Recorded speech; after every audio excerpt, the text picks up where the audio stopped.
Good morning, friends. When we left off last time in The Power of Un, Gib had not shot the spitball, but Rainey still had, this time at the teacher. And instead of sitting there and letting her take the blame, he decided to stand up and take the blame for it, to see if that could keep Rainey as a babysitter that evening. So we're on chapter 9 called Hearts and Unnings. Everything stopped. Nobody said a word. Ash, frozen in the act of chewing his pencil, stared at me as if he couldn't decide whether I'd gone crazy or he had. Rainey Frogner held perfectly still, her mouth half open. So did Miss Shripnell. They looked like impossible twins.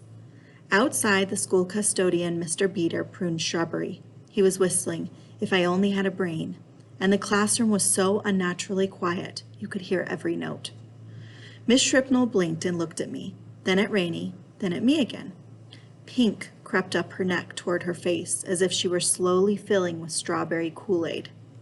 She reached up, pinched the spitball from her forehead, and dropped it on my desk. "Please pick that up, Gibson," she said in a voice so soft it made my veins feel icy.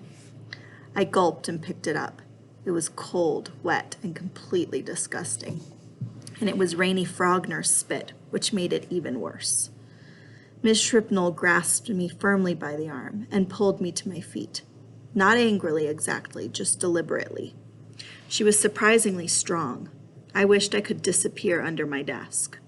Her gaze shifted to Rainey and she said, "Lorraine, it seems I was mistaken. I apologize." Then she looked at me again. No, that's not quite right. She looked through me.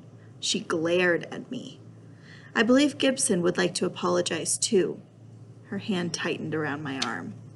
I said. Rainey's eyebrows pulled together. The soda straw between her fingers trembled slightly. So did her lower lip. But, she stammered. I could see she was going to burst into tears and say she'd done it, which would ruin my whole plan. "I apologize," I practically shouted. "I shouldn't have shot the spitball, and I'm sorry you got blamed." She opened her mouth, but nothing came out. Maybe she was stunned.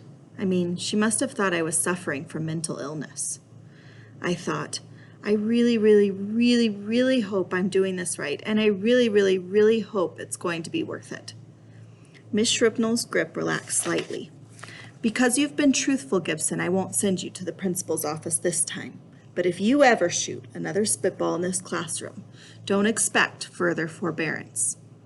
Please be seated and speak to me after class." She let go of my arm and I sat down gladly because my knees were shaking. "Yes, ma'am," I said. I picked up my pencil and bent over my decimals worksheet. My face felt hot as a campfire. I knew every kid in the classroom must be staring at me. Ash, who sat in the desk behind mine, kicked my foot. When I glanced over my shoulder at him, he gave me a look that said, "Are you out of your mind?"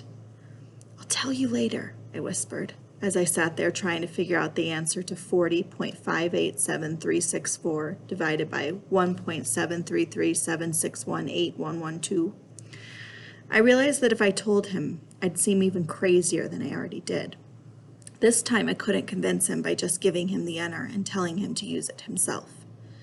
I shivered, even though rivulets of sweat were meandering down my back. I was scared, and in a weird way I felt more alone than I ever had before in my whole life. The bell rang and everybody else picked up their books. The room filled with talk and laughter and a few shouts of joy as kids crowded out through the door. Ash frowned at me and said, "What are you doing? Do you want to be in trouble or something?" "No," I replied. "Trust me, I have my reasons. I'll explain later. See you tonight." "Whatever you say." He shrugged and shook his head as he left the room, probably thinking my brain was experiencing total, system failure. I sighed, trying to get myself psychologically prepared to talk to old Shrapnel and find out what kind of punishment she had in store for me. I looked down at my desk. There sat a piece of pink paper, folded into a tiny square. I glanced around the room, wondering where it had come from. All the kids were gone. I unfolded it, and inside was a note written in purple pen. Thank you so much. You were the nicest boy I know. Yours truly, Lorraine. Each letter was perfectly formed in Rainie's careful, round handwriting, for which she'd won a citywide award the year before. A plump heart dotted the I over nicest. I groaned. Old Shrapnel's punishment was suitably hideous. I had to write 100 times. If I had not told the truth about the spitball, I would have to write this 200 times instead of 100. I wasn't allowed to put 100 or 200. I had to spell them out, and I had to have it finished by Monday morning. I walked home, and as I turned up the path to our front door, my stomach started feeling like a cave full of bats. The last time I'd been through that door, Dad was at Roxy's bedside in the hospital, and Mom was crying herself to pieces as she learned Roxy would never wake up again. A complete nightmare.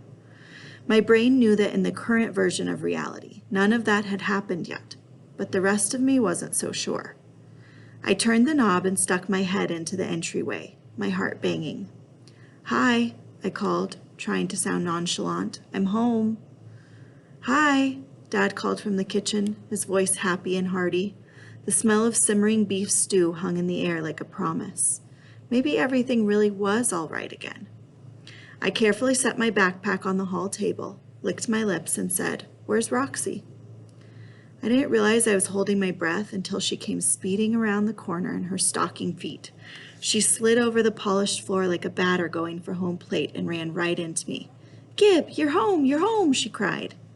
"Rox, am I ever glad to see you," I blurted before I realized how unlike myself it would be to say such a thing. I wasn't even mad that she'd almost knocked me over. She looked up at me, eyebrows high. "Really?" she said. I laughed. I couldn't stop myself, not that I wanted to. In fact, I felt like I might burp rainbows any second. I was happy and I knew it, and weirdest of all, I didn't care who else knew it either. "Hey, would you like to play doggy?" Roxy's wide, bright eyes narrowed to suspicious slits. "You're kidding, right?" "No, I'm serious. Let's play doggy. I'll go get the leash." "All right," she said. "Woof!" She let her tongue loll out and began to pant. Dad stuck his head around the kitchen doorway and chuckled. "Boy, I guess somebody had a good day today." I smiled, struck by the general greatness of the way my dad chuckles. Saturday morning, I thought he might never smile again, let alone chuckle. "Yeah, a really good day," I said. All right, I'm going to stop there.